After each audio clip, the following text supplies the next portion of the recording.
Olá, eu me chamo Heitor Isaac, sou graduando de Filosofia e bolsista de Iniciação Científica pela Unirio, e sou orientado pelo professor Guilherme da Costa Assunção Cecílio, do Departamento de Filosofia. Bom, o título da pesquisa é Demonstrabilidade e Inexatidão na Ética Nicômaco. De antemão, penso ser relevante falar de maneira breve sobre o tema e objetivos da pesquisa. Trata-se de uma pesquisa que deu continuidade ao projeto anterior, Interpretações sobre a Prudência na Ética Nicômaco, cuja empresa foi examinar a concepção aristotélica de Frônisis, tal como se apresenta em seu tratado ético mais célebre, e sob a luz da famosa interpretação genética do filólogo alemão Jäger. Nesta nova etapa, nosso intuito inicial era de dirigir um exame sobre a relação entre Frônisis e fortuna. Contudo, o estudo de questões preliminares desviou-nos da intenção original. Tal estudo refere-se à questão do caráter científico da ética de Aristóteles. Nele, procuramos examinar a estrutura metodológica e o estatuto de ciência da obra do Stagirita. Aconteceu que esse estudo preliminar adquiriu dimensões bem maiores do que as que havíamos inicialmente fixado, e o surgimento de dificuldade de interpretação concernentes à validade dos argumentos éticos forçou-nos a permanecer nesse expediente, porque nos pareceu indispensável determinar os moldes metodológicos e rigor científico das proposições éticas com os quais teríamos sempre de contrapor a noção de um conhecimento prático. É comum ver a ética aristotélica como uma disciplina imprecisa, cujos métodos de investigação e o discurso não correspondem aos critérios da ciência expressos nos analíticos. Com efeito, as razões para essa clássica interpretação são dificilmente contestáveis. São famosos os trechos da Ética Nicômaco em que Aristóteles expõe a metodologia da ciência política, especialmente aqueles em que nos adverte que não devemos exigir muita exatidão na investigação ética, e aqueles em que caracteriza os fenômenos morais como variáveis e abertos à flutuação dos casos particulares. Essas passagens têm sido reprisadas pelos comentadores como prova de uma tese da inexatidão ou de um anticientificismo ético. Compreendidos assim, estabeleceram uma cisão entre ciência e ética. A primeira produziria conhecimento preciso e necessário, enquanto que a outra formularia proposições em linhas gerais e de caráter inexato. Nesta apresentação, procurarei expor de forma breve essa pretensa cisão, tomando como norte a seguinte questão. Aristóteles pensa que fenômenos morais, apesar de seu caráter variável, estão entre as coisas que podem ser demonstradas cientificamente? Isto posto, dirigimos a nossa atenção para os analíticos, dispostos a compreender a concepção de ciência de Aristóteles para, em seguida, compreendermos em que medida sua ética preserva características do procedimento científico. Aristóteles é amplamente reconhecido por ser o primeiro a sistematizar seu pensamento sob a forma de tratados. Este feito, em algum sentido, é inaugural porque delimitou e estabeleceu rigor às disciplinas de maneira nunca antes feita. No entanto, parece muito restritivo afirmar que uma história do método e da ciência antiga deveria começar com Aristóteles. A Grécia, berço de grandes pensadores, desenvolveu sob a forma de gêneros literários diversos importantes doutrinas epistemológicas. Aproximar nossa atenção para esses fatos ajuda-nos a compreender que Aristóteles, ainda que autor de um pensamento muito antigo e distante de nós, já possuía atrás de si longa herança, isto é, já estava situado em uma tradição. Essa tradição, por sua vez, já possuía uma concepção de ciência, segundo a qual o conhecimento constitui-se por um saber necessário e eterno, que apenas pode ser alcançado a partir de objetos que são também eles necessários e imutáveis.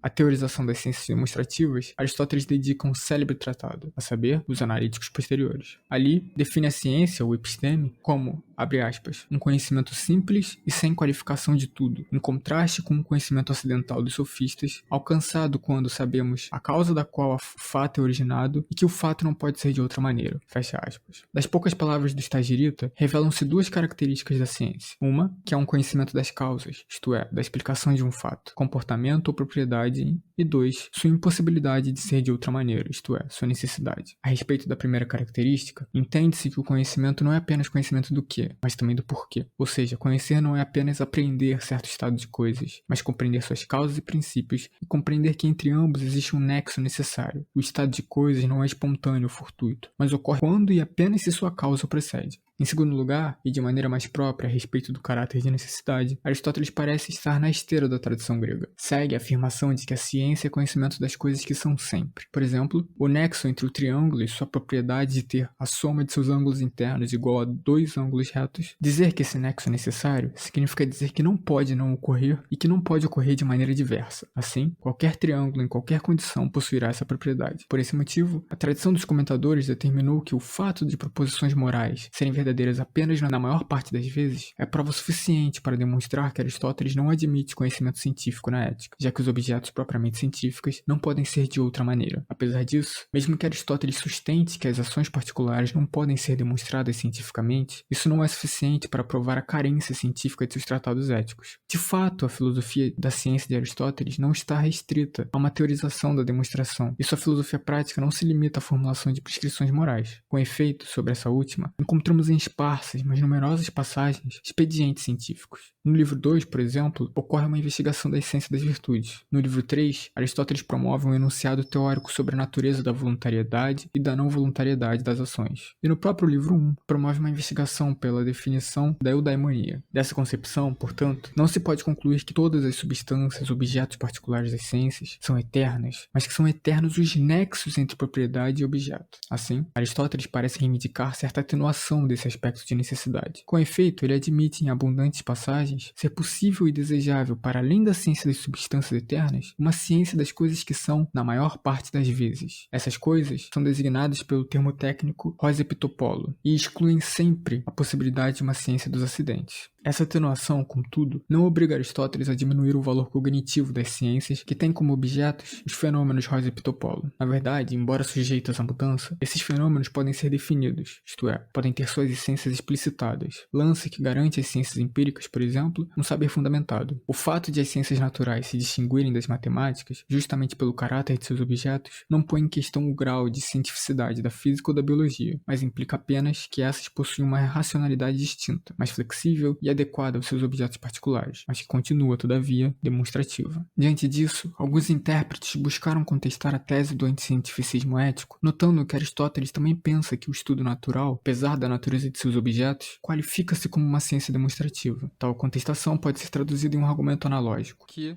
pode ser resumido do seguinte modo: A. Os fenômenos morais e naturais são análogos, no sentido que ambos sustentam-se na maior parte do tempo, ou seja, o objeto de ambos possui característica hoz epitopolo. B. Aristóteles pensa que podemos adquirir conhecimento científico de fenômenos naturais, apesar de se sustentarem apenas na maior parte do tempo. Portanto, C. O fato de fenômenos morais sustentarem-se apenas na maior parte do tempo não é o que os desqualifica como candidatos ao conhecimento científico. Aristóteles coloca no centro do conceito de necessidade o fato de que algo necessário não pode ser de outro modo. Como reconciliar hoz epitopolo com esse requisito? Para evitar esse conflito, Devin Harry distingue dois sentidos de necessidade. Uma necessidade em sentido absoluto, que designa coisas que não podem ser de outra maneira, isto é, eternas e sem falha, como o movimento dos astros. E B, uma necessidade em sentido mais leve, que designa coisas cuja necessidade é intermitente e não ininterrupta. Para ilustrar essa necessidade em sentido leve, podemos recorrer à teoria biológica de Aristóteles sobre a lactância dos mamíferos. O que fundamenta essa proposição é o fato de as fêmeas mamíferas possuírem uma capacidade natural de produzir leite, que é desencadeada por certas alterações bioquímicas. Existe uma relação causal necessária entre essa capacidade e o ato de lactação.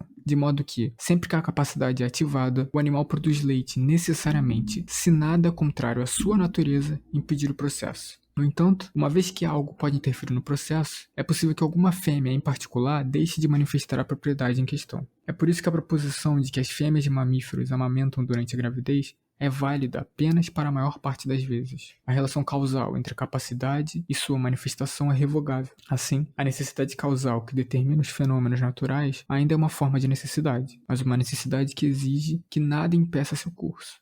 Assim, quando os gatilhos bioquímicos ocorrem, essa fêmea necessariamente inicia a produção de leite. Aristóteles nos diz na Ética Nicômaco, no primeiro livro da Ética Nicômaco, que os objetos éticos admitem grande flutuação e variação. Por exemplo, agir de maneira corajosa geralmente é benéfico ao agente, mas às vezes resulta em prejuízo. Por esse motivo, ele está sustentando que as conclusões éticas serão válidas apenas pela maior parte do tempo. O Stagirita, contudo, sustenta também que há uma causa, ou seja, há algo encontrado pela investigação que pode explicar por que ser corajoso converte-se em benefício para o agente. A partir disso, a consideração de que a coragem é benéfica é uma lei que nos diz o que acontece em condições normais e se nada interferir. Além disso, essa sentença possui um aspecto universal porque não especifica a ação. Lembremos que a proposta ética de Aristóteles não é de prescrever ações particulares. Existem vários outros exemplos de generalização na ética Nicômaco que parecem se adequar a esse mesmo padrão. Consideremos a proposição de que os seres humanos são animais políticos, que naturalmente vivem juntos em uma polis. Tal concepção serve como premissa para o argumento apresentado no livro 9, de que as amizades necessariamente pertencem ao homem bom. A proposição de que humanos vivem juntos em uma polis é certamente válida apenas para a maior parte, pois deve haver exceções a esta generalização, em que algum humano em particular é impedido de perceber sua natureza social, por exemplo, se ele ficar preso em uma ilha, como resultado de um naufrágio, e portanto incapaz de se juntar a uma comunidade. Se isso estiver certo, então a proposição de que os humanos vivem naturalmente juntos em uma polis também pode ser entendida como proposição universalmente quantificada de que todos os humanos normais necessariamente vivem em uma polis, a menos que algo contrário à natureza os impeça. Assim, o fato de Aristóteles não admitir produção de conhecimento científico nos assuntos relacionados às ações particulares não decorre do fato de seus objetos serem Rho e Pitopolo. Segundo ele, as proposições éticas, assim como as naturais, são demonstráveis. Conclui-se, portanto, que a sugestão metodológica apresentada no primeiro livro da Ética, que diz respeito sobre a inexatidão, não se refere à demonstrabilidade dos fenômenos morais, mas à precisão que o discurso ético pode alcançar. Em resumo, expressa que não podemos esperar o mesmo tipo de precisão que temos, por exemplo, na matemática. Assim, uma razão para explicar o pouco interesse que Aristóteles atribui na ética para a demonstração é o fato de que a ética é uma ciência prática. Ou seja, embora seus objetivos demandem construção de conhecimento demonstrado, como, por exemplo, o esforço de Aristóteles em descobrir a função do homem ou de se perguntar pela definição da felicidade, o seu objetivo final é prático. Pergunta-se, ao fim e ao cabo, pelo como e não pelo porquê. Posto isso, podemos concluir que não se pode dizer que Aristóteles não se preocupa em fazer uma teoria na ética. Pode-se dizer, em verdade, que as premissas de Rho e Pitopolo alcançam na ética conclusões de mesmo tipo.